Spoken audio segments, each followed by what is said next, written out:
My dear friends, welcome to Curious Reader. In the previous chapter, we have learned about the Earth in the solar system. In this chapter, we are going to learn about globe, latitudes, and longitudes. These three words, globe, then latitudes, and longitudes, we will be able to learn it very easily and in a very detailed way. Okay, so let's begin. The first term which is before us is to define globe and what is the use of this making globe. So globe is a true model of the earth. It's a true model of the earth. Okay, true model of the earth. It's a miniature form of the earth. You can say it a miniature form of the earth. What is miniature? Miniature means minimized form, means a smaller in size, very smaller in size. Miniature, miniature form of the earth. Okay, so if you will enlarge this globe up to a certain degree, you will find that the earth looks like similar to this globe. Okay, so globe is just a true model of the earth. Now globe can be, you can make globe of bigger sizes, you can have pocket size globes, and you can have also globes which can be elongated as and when required, and also globes which are, you know, we have globes like balloon which can be inflated as and when required, so as to make it just handy. Okay, and nothing like that. We also make maps, like this is what I'm doing is I am drawing a map of India. Okay, now what is difference between globe and map? Okay, this is a very basic question which you need to understand. Okay, what is the basic difference between globe and map? So I will tell you that globe is a spherical model. A globe can be made only of those bodies which are spherical. For example, we can make globe of other celestial bodies like our own moon. We can make globe of Mars. Okay, so these are a true picture. These are a true representation of how they look like. Okay, but you cannot make globe of India. You cannot make globe of India. Okay, you can just draw a picture of India. You cannot make globe of your house. You cannot make globe of your city, because globes are just representation of a spherical celestial bodies. Okay, maps are two-dimensional representation of a specific place or the entire earth. We can also have a two-dimensional representation of entire earth, but but globes are three-dimensional representation. Okay, this is exactly the same way as the earth are we make globes. Okay, also maps are used for specific purposes, because you can have map of your own house.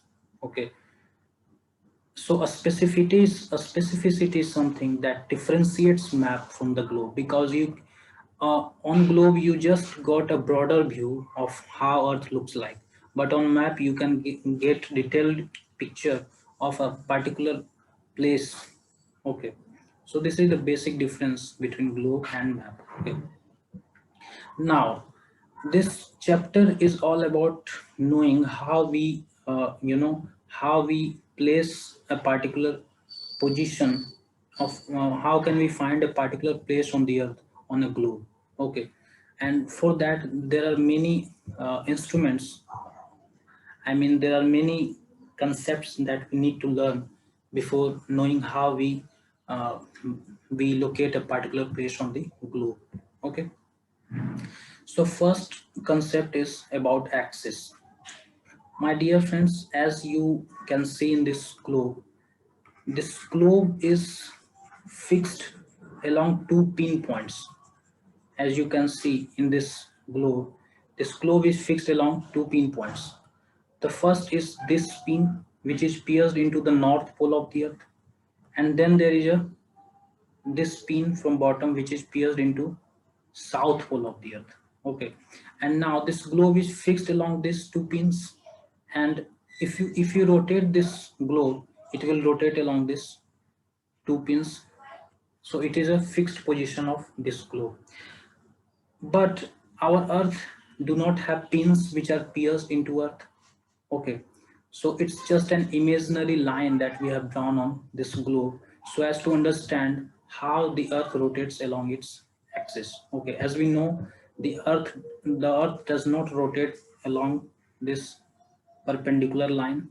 It rotates along some tilted line. So this angle between this perpendicular and this tilted line is 23.5 degree.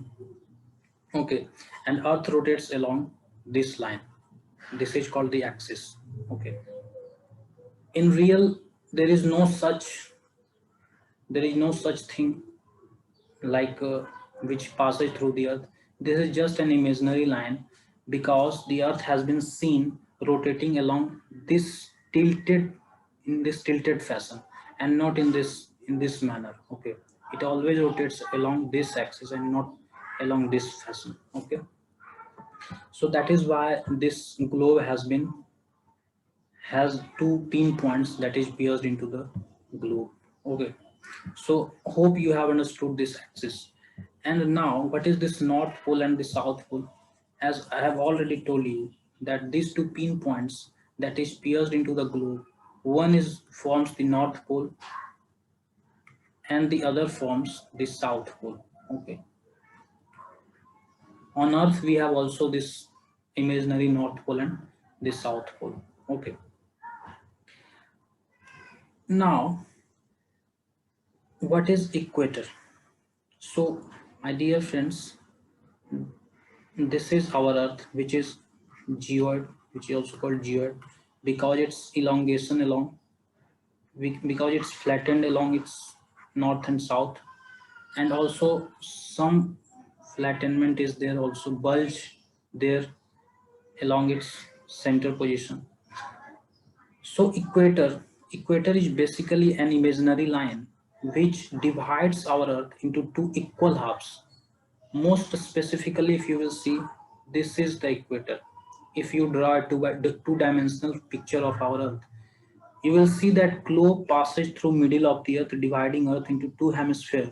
One is the northern hemisphere, and the other one is the southern hemisphere. Okay, so this is all about equator. So if somebody asks you what is equator, so it is an imaginary circular line, okay, which divides Earth into two equal halves. One half is called northern hemisphere and the other half, the southern half, is called the southern hemisphere. Okay, now this is, if this is the equator, if this is the equator, okay, there are some other lines which are drawn parallel to this equator, and these parallel lines which are drawn parallel to this equator are called parallels of the latitude. Okay, these lines which are drawn parallel, these are also imaginary line much like equator, and so these are drawn parallel to the equator and thus are called parallels of the latitude. Okay, parallels of the latitude. Now, mathematically saying, equator represents 0 degree. 0 degree means it's a reference point for the position that we will have, the location of position that we will have in the northern and southern hemisphere. Okay, whatever position, whatever location we depict, suppose we have to depict a particular location here, so this is a reference line. We will say that this place is this degree north of equator and this place is south of equator. So equator is a what? Is a reference line. It's a reference line. So we have assigned it 0 degree. Now as you will move towards northern hemisphere and similarly southern hemisphere, this degree increases. For example, this is 20 degree. Similarly, this is 40 degree, and then there is 60 degree. As you can see, this is increasing, and then comes the north pole, which is 90 degree. Okay, so before we see that, we first need to understand what is north latitudes, which is given in your textbook, north latitudes, and then south latitudes. So first we have understood latitudes. Latitudes are imaginary line which are drawn parallel to the equator. Okay, so those latitudes which are drawn parallel to the equator in the northern hemisphere, or which are up the equator are called north latitudes. That means all parallels which we have drawn north of the equator are called north latitudes. Similarly, all parallels that we have drawn on the south of the equator are called south latitudes. So simple to understand. Okay. Now, if we measure 0 degree, if we assign 0 degree to the equator, we assign 90 degree to the north pole. Similarly, we assign 90 degree south to the south pole. So the question is, Rajesh, why we have assigned this 90 degree to the north pole? This is very easy to understand. I will tell you why 90 degree has been assigned to north pole. Okay.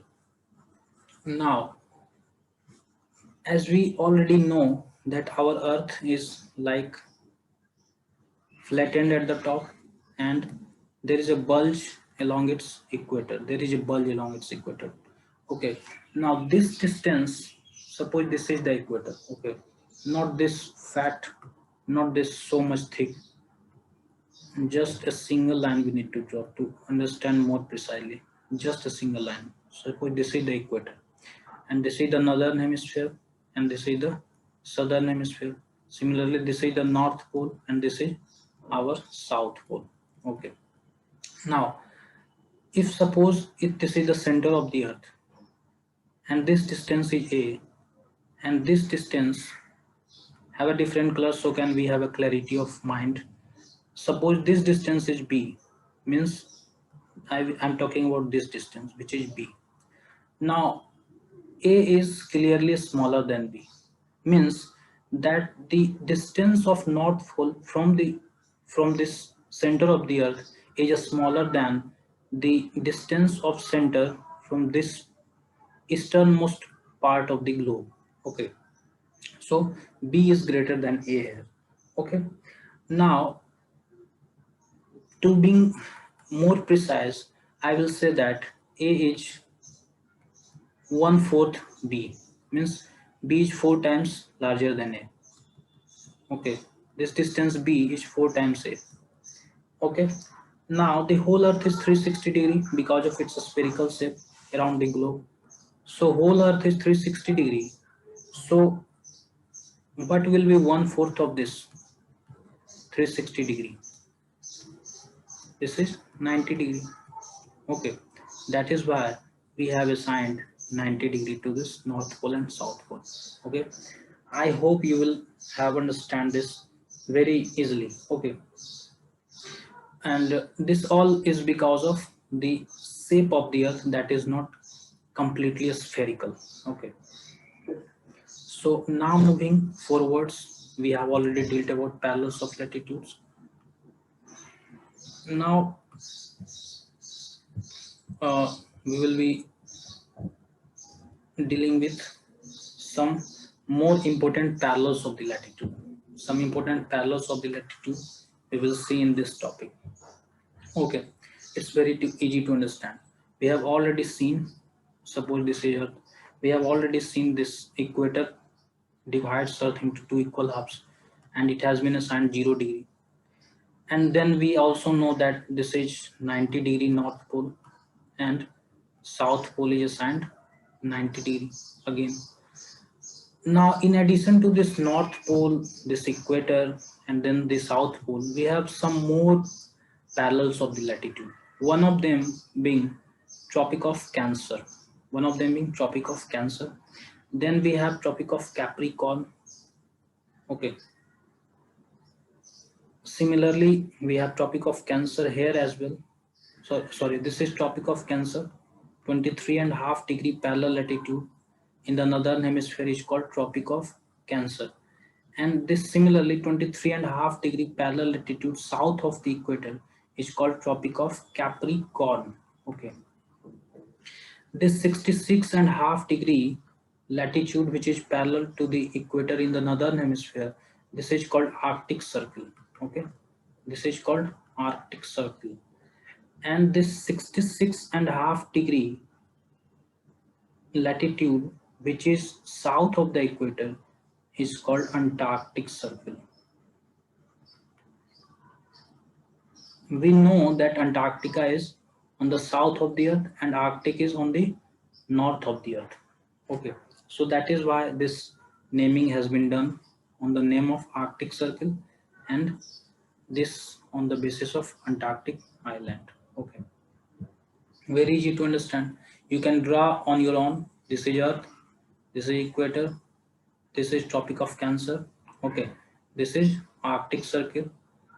There will be a greater gap between these two lines. Okay, because of this 0 degree, this 23.5 degree north, this is 66.5 degree north. Okay, and this is again 90 degree. Similarly in southern hemisphere as well. Okay, so this was all about the important topic of important parallels of latitude that we have on the earth. Remember, I will remind you once again that these parallels of latitude like Tropic of Cancer and then Tropic of Capricorn and then Antarctic Circle, these are just imaginary lines. They do not exist on real Earth. You cannot see them from the sky. These are imaginary lines for our convenience. Okay, just to have a more convenient depiction of or location of a particular place on the Earth. It has nothing, it has no relation with real Earth. On real Earth you cannot find such lines. Okay, so it's very easy to locate a particular place on the Earth if we know about these lines, imaginary lines. Okay, now the topic that is in front of you is about heat zones of the Earth. Now you will understand how these imaginary lines are very important to understand the different physical or atmospheric phenomena that is taking place on the Earth. With these heat zones, you will be able to understand why some places on the Earth are very hot, means very warm, and some places are very cold and are freeze, almost entire year. So our Earth has been divided into three heat zones. Okay, the first one is torrid zone. The first one is torrid zone. Again, these are imaginary zones. There are no such real, means you cannot see them physically. They are just, they exist in real, but they do not have any, such differential appearance on the surface of the Earth. Okay. So our Earth has been divided into three heat zones. The first is torrid zone, and the second is temperate zone. Okay, the second is temperate zone, and the third one is frigid zone. Okay, as the name suggests, this zone remains frigid throughout the year. Okay, this is frigid zone. This torrid zone is the area that is the warmest place on the Earth. Okay, this is 23.5, as you know, north, and this is 23.5 degree south. Okay, and this is equator 0 degree. So torrid zone is this area, the area which lies between Tropic of Cancer and Tropic of Capricorn. This is torrid zone. Okay, this is torrid zone. What is the peculiarity of this zone? The important feature of this zone is that the midday sun is exactly overhead at least once a year. Means from here to here, if you will travel, you will find that at least some point, some point of time in a year, you will find that sun is overhead, exactly overhead. And this is because when sun is, that when the sun is overhead, when the sun is overhead, you get direct light from the earth. You get direct light, as this torch depicts that this is a direct light that is, striking this surface. Okay, when you get direct sunlight, you get maximum heat. Okay, maximum heat, and that is why maximum heating of the surface of the earth takes place when there is direct sun light that is striking on the surface of the earth. And this is because of this area receives maximum heat in comparison to all other zones, which we will study later. Okay, the second is temperate zone. Now this temperate zone is another temperature zone, is another heat zone on the earth. This temperate zone is the zone which lies beyond Tropic of Cancer. This zone in the northern hemisphere and this zone in the southern hemisphere is called temperate zone. These two zones are called temperate zones. Okay, these two zones are called temperate zones. What happens in this zone? What is the peculiarity of this zone? Is that if you can see here, the midday sun that you have at least once at any place in this torrid zone, the midday sun, here, you never shines. You cannot find midday sun that is shining overhead. The sun is shining overhead at any place in this zone. Not a single place you will find where you can find overhead sun. Okay, this is the peculiarity of this zone. As you can see, this zone lies between 23.5 degree north to 66.5 degree north in this northern hemisphere and 23.5 degree south and 66.5 degrees south in southern hemisphere, meaning that this area lies between Tropic of Cancer and Arctic Circle in the northern hemisphere and Tropic of Capricorn and Antarctic Circle in southern hemisphere.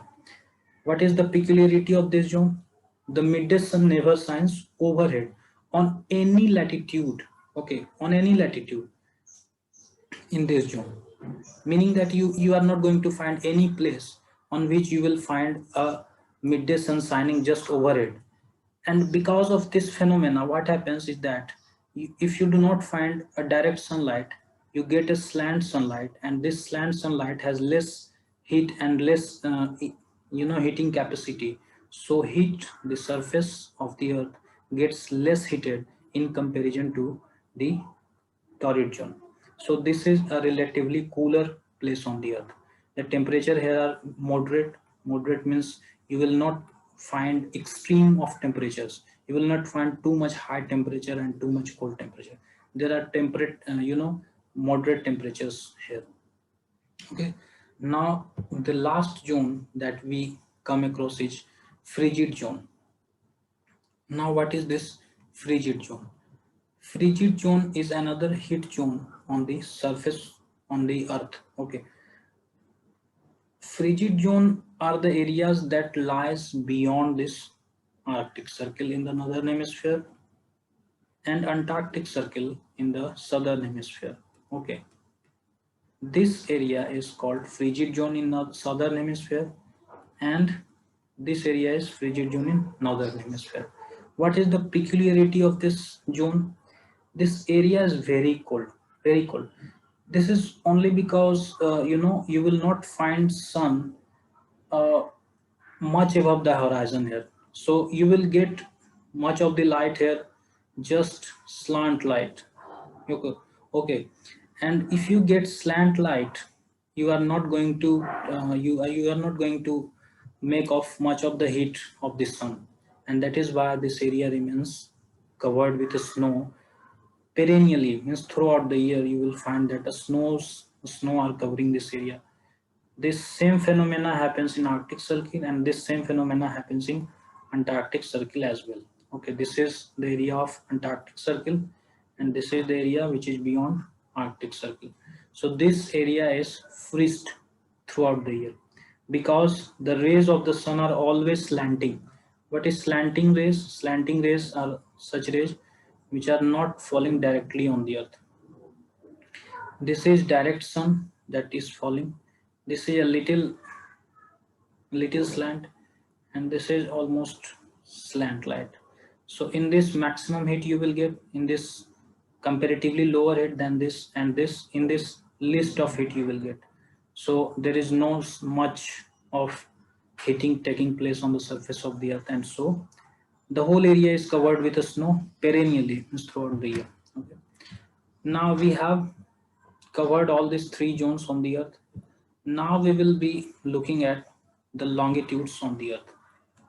Up till now, we have looked upon the latitudes. We have dealt with parallels of latitude. Now we are going to look at longitudes on the earth. Again, these longitudes are again imaginary lines.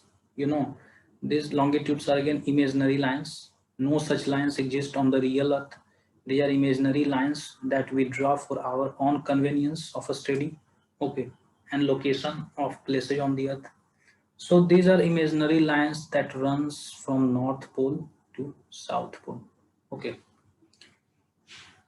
They are basically, they are semicircles because they cover only half of the earth, okay. They are going to cover only half of the earth, so they are semicircles. This is unlike parallels of latitudes, which are a full circle, because if you draw equator, you draw it on whole of the earth, whole of the globe. So unlike equator, or unlike parallels of latitude, they are semicircles which only goes from north pole to the south pole, okay. Again, one difference between latitude and longitude is that these semicircles, these are semicircles first, these are semicircles, and latitudes, here is longitude and here is latitude. These are semicircular lines, imaginary lines, both are imaginary lines. They are full circles, okay, they are full circles. Second difference I will tell you, that these longitudes, the distance between longitudes tend to decrease as we go from North Pole to the South Pole, okay. Not in that way that I am telling you. They are semicircles first, and the distance between them decreases steadily polewards until it becomes zero at the pole. You see, these lines in, you know, start from here. The distance between two longitudes get increasing. They are getting increased. Okay, they are getting increased. And now, as we reach, suppose this southern pole is not visible here, but if we can consider it south pole, the lines are much like this here also. So it originates from here and it terminates at one pole, and starts from one pole and terminates at the other pole. The distance between these two lines increases up till the middle of the earth, and then again starts decreasing and finally becomes zero at the other pole. So this is the peculiarity of this longitude. And now again, the distance between them is measured in terms of degree of latitudes. So, okay, they are measured in terms of degree of longitudes, as we measure latitudes in degree of latitudes. So in the same fashion, we measure the distance between them in the terms of degree of longitudes, okay. Each degree of longitudes, okay, each degree of longitude is further divided into minutes, okay, and minutes are divided into seconds. So these are just for our own convenience, okay. But one another difference that we have from latitudes is that longitudes are of same length. Longitudes are of same length because they start from North Pole and they terminate at South Pole, and this is happening with all the longitudes that we can see here on this picture. All the longitudes are of same length, unlike latitudes, which equator is the longest.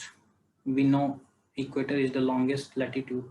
Then we have Tropic of Cancer, okay, and then as we go up or down the equator, the length of these parallel imaginary latitudes get on decreasing. But this is not the case with these longitudes. They are all of same shape. They are of all of same length, okay. Now I have told you that these longitudes are divided into degrees of longitudes, and then they are divided into minutes and then seconds. 1 degree represents 4 minutes. Okay, 1 degree of longitude represents 4 minutes, meaning that if there is a difference of 1 degree between two longitudes, suppose these are two longitudes and there is a difference of 1 degree between these two longitudes, this is a difference of 4 minutes, meaning that if you travel from this area, this place to this place, you will find that there is a time lapse of 4 minutes. Okay, now why this 1 degree longitude represents 4 minutes? This is very simple to understand. How much time does Earth takes to complete its rotation? One rotation is completed by Earth in 24 hours, right? That is 360 degree of rotation is completed by Earth in 24 hours. Okay, this 24-hour, if you multiply with 60 minutes, you will get measurement in terms of minute. Okay, now if you will find 1 degree, you will find that this is 24 into 60 by 360, which is nothing but 4 degree, sorry, 4 minute. Okay, that is why 1 degree represents 4 minute. Okay, so 1 degree of longitude represents 4 minute. This is because of this, the Earth's rotation that is completed in 24 hours. Okay, now the most important longitude is the prime meridian. And what is this prime meridian? This is like equator. What was equator? Equator was an imaginary line which was taken as a reference point for going northward and southward. Similarly, this prime meridian is taken as a reference point. Okay, and now this is, since this is the reference meridian for all the countries to locate a particular place or a particular continent or even particular country on the earth, the most important information that we have regarding this prime meridian is that its position is fixed. It passes through, you will see, it passes through Greenwich. Okay, Greenwich, and a particular observatory is there, that is British Royal Observatory in Greenwich, London. So it passes through that observatory, and it serves as a reference point for all other longitudes and countries. Now its value is considered 0 degree, and as we go up to the end of the earth, from this, as we go towards the end of the earth, this last longitude will be 180 degree east, and similarly this last longitude will be 180 degree west. Okay, so we count longitudes up to 180 degree in the eastern direction and similarly in the western direction. So this is the prime meridian. Okay, this is the prime meridian. It divides, again like equator, it divides the earth into two equal halves, the eastern hemisphere and the western hemisphere. What does equator does?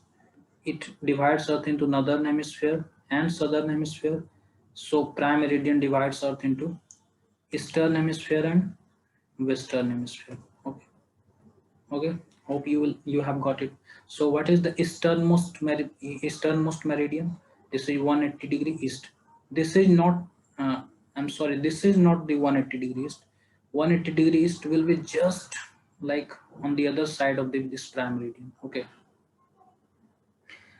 now when the prime meridian of Greenwich has the sun at the highest point, in the sky, all the places along this meridian will have a midday or noon. What happens that if the when the prime meridian of Greenwich has the sun at the highest point in the sky, okay, that means midday sun, all the places along this meridian, whatever all places that comes along this meridian, they all have the midday or the noon. That means they will have 12 in their clock. Okay, start 12 at their clock. And now as we know that the earth rotates from west to east direction, earth rotates in this fashion along its axis. Okay, As we know, this earth rotates from west to east. The places which are east of this prime meridian will obviously will be ahead of Greenwich time, and similarly those places which are west to this prime meridian will be behind this uh, time zone, this time. Okay, I think you are understanding it very clearly. Okay, I am telling that when places on when Greenwich Mean Time has midday sun or the direct sun, okay, all the places along this prime meridian will have midday sun. That is, their time will be 12 noon. Okay, and as the Earth rotates from west to east, all these places that are east that are found in eastern hemisphere will be ahead of this Greenwich Mean Time. For example, our India is 5.5 hour ahead of this Greenwich Mean Time. This is only because India is in the eastern hemisphere. Okay. Okay, and similarly, if there are places which are in western hemisphere, uh, it will be lagging behind in time. So a watch has to be adjusted to 12 o'clock when the sun is at the highest point in the sky. Then when it is midday, means midday time denotes 12 noon. Okay, midday time denotes what? 12 noon. And if you have to travel along the east side, you have to adjust your clock accordingly. Okay. Now I have already told you about prime meridian and all this, why this 1 degree represents 4 minutes, and then I have also tell you why this eastern side of the hemisphere, the places which are on the eastern part of this, along the eastern side of the prime meridian, okay, are ahead of Greenwich Mean Time, and those are towards the western part are behind this time at Greenwich Mean Time. Now we will be talking about need of a standard time. What is the need of a standard time for any country? And first we will look at what is this standard time. Now, as you know that if consider it India, okay, there are several longitudes that pass it through. There are several longitudes that pass through India from eastern to western. Okay, now each meridian that passes through it differs from 4 minutes. Okay, so from this part to this part we will have almost 2 hour difference. So of course this place will have some different time, this place will have some different time, this place will have different time. So the local time of places which will be on different, meridians will have different time. So it will be quite necessary to adopt local time of some central meridian. Some central meridian's time has to be adopted so that there is no confusion in the times of the country. Because if you adopt, if you do not have a standard time, there will be lots of confusion. Because if train starts from here at 7 a.m., this is 7 a.m. at Delhi and not at some Varanasi. It will be sometimes ahead of Delhi. So when you say that train has left Delhi at 7 a.m., this case is not applied at Varanasi because it has some different local time. So just to eradicate that confusion, we have a single standard time, okay, in our country, so that things fall in proper place. And this standard time passes through Mirzapur, Mirzapur district of UP. Okay. Okay.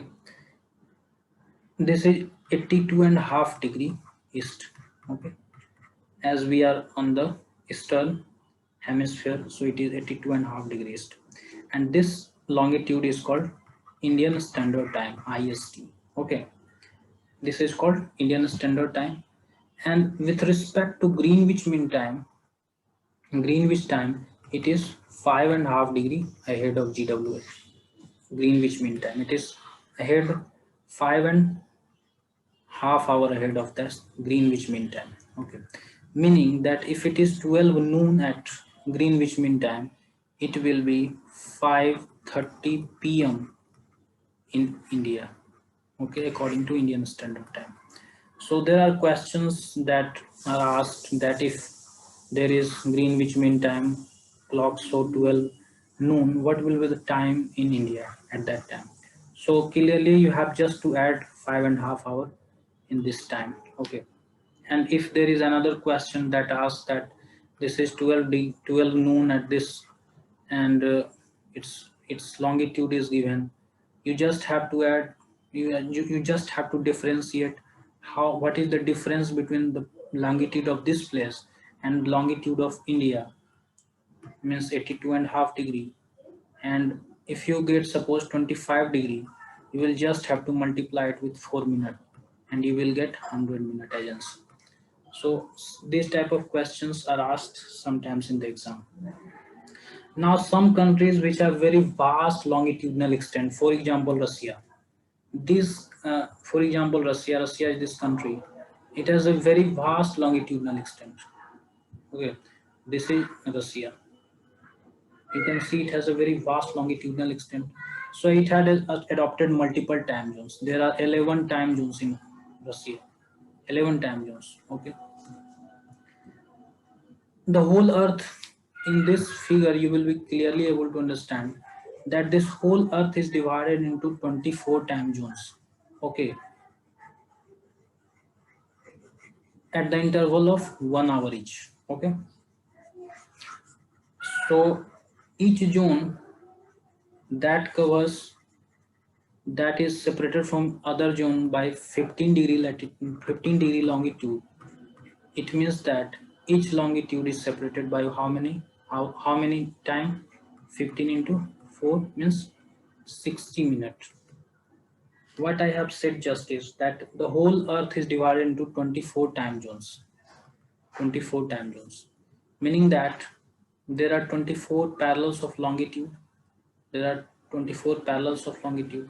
So I had just asked how much time gap is between any two longitudes.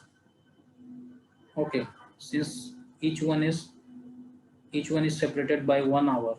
So what is this difference in terms of degree of longitude?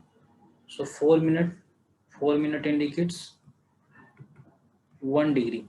So how much this 1 hour will indicate? It will indicate 15 degree, because you will see it here 4 minute and this 60. 60 by 4 equals to 15 degree.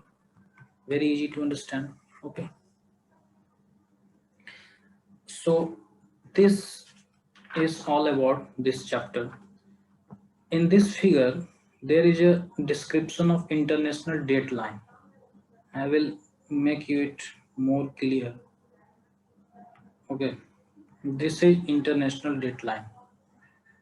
Now, what is this international date line? Okay, my dear friends, as we have just studied that, first let me erase it because it will become very lengthy, very, it will be not able, we will not be able to understand it very precisely. So this is international date line. Now we can understand it. Now you see this international date line is like this. Though, so people ask why this international date line is not a straight line and it's a zigzag line. This is a very simple answer to this question. See, there are many small uh, there are many small countries or nations that are divided into multiple islands along longitudes. There are many longitudes that passes through a single country, a group of island countries, which have a very small amount of population. And since these countries are spread along several longitudes, they will have different time zones. Okay. Now, what is the peculiarity of this international date line is that it is boundary between 180 degree east and 180 degree west. As you just go this from this position to this position, you are going to have gained 24 hour, and if you move from this position in towards the west, you have to lose 24 hours. Now there are many countries whose small islets are located along this international standard time. What will happen if some people in this island passage from this place to this place? They will have 24-hour gain, and they will, if the same person moves in this place, he has to lose 24 hours. Now what a great amount of confusion will be there if the person in the same island has to adjust his clock multiple times as and when he passes a certain imaginary point. Okay, so just to avoid this confusion and chaos, we have made this international deadline to accommodate these island countries. In this picture, you will clearly be able to understand what I'm trying to tell you. Okay, look, this is international deadline. Here there are little islands there, little islands. These islands belong to the same country. Okay, and if we had this type of international deadline, a person in this tiny island will have to adjust his clock multiple times by 24 hours if we had moved from here to here. And there will also be a great confusion in communication. For example, railways, flights, and other things. That is why, just to avoid that confusion and chaos, we have made it accommodating so that it can accommodate these small tiny islands. Okay, so hope you have understood why we have this Chikchag International Dateline, just to avoid confusion and chaos and to accommodate a smaller tiny islands which are there, which falls okay along this international deadline. Okay, now if we talk about international standard time of India, one specific point I will try to make here is that this difference of 68 degree and 97 degree is almost 30 degree. Okay, so if you will multiply 30 into 5, you will get 120 minute. So what I am trying to make is here, the westernmost part of the India, somewhere in run of Kutch, and this in Arunachal Pradesh is separated by 2 hours. Okay, and this is 82 and a half degree which passes through UP Mirzapur and then through Madhya Pradesh, Chhattisgarh, Andhra Pradesh, Odisha. Okay, now there has been demand in India to have multiple, at least two time zones, one for this central India and again other for this easternmost part of India. This is because suppose the morning starts here at 4 a.m. but they have to wait 6 hours to go to office. Means much of daylight they have lost. 6 hours daylight they have lost. What happens in this Gujarat? Here sun will rise at 6 a.m. and they just have to wait 4 hours. Okay. Also, the offices here will run from 10 a.m. to 6, 10 a.m. to what? 6 a.m., 6 p.m. Here also 6 p.m. What will happen? Sunset here happens at 5 p.m. So after 5 p.m. there will be darkness. Okay. And here the situation is opposite. Up to 7 p.m. the sun will be there. So the office will be able to utilize whole of the sunlight here, whole of the daylight. But here the office will not be able to utilize daylight after 5 p.m. So there is a daylight loss of 1 hour. So there are demand that if we have a single time zone for this area, we will save much of energy because offices will be able to optimally utilize the daylight. Okay. Similarly, if you work in daytime, you will have more efficiency in working, and if you work after sunset, you will have less energy. According to some biological phenomena, circadian cycle is there. Okay, that explains that our body is our body is structured in such a way that is made to work more efficiently during daytime. Okay, however, for some people it doesn't work. They can work more efficiently in night time, but for most of the people they are more efficient during daytime. So if we have two time zones, we will have two benefits. First, our GDP may grow, our economy may grow because people will be more efficient in working. And second, we will save some amount of energy because of we will be maximally utilizing our daytime. Now, what is difficulty with having two time zones is that if you have two time zones, suppose there will be a lot of chaos and confusion in particularly in communication. Suppose a train starts from here in some time, but this time is not the same time as we have in Guwahati. So when this train will pass through a certain point, certain standard of this zone, you will have to gain some hours here, and if you it will pass through here, it will have to lose some hours here. So there will be some sort of confusion in communication of particularly aeroplanes and of course trains, railways. There can be some accidents as well because of this misunderstanding. Also, people are not aware of how to adjust their clock and what is this international standard time or Indian standard time.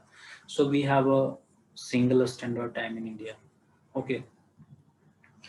Okay. So I think you have understood this very clearly and precisely. In the next video, we will be dealing with the solutions of the questions of this chapter. Up till that, I think I have covered every single topic in this chapter. Despite it, if you have any confusion with regard to any topic in this chapter, you can comment in comment box. I will be very pleased to answer your query. Okay. Up till then, thank you and keep studying very hard. Okay. Thanks.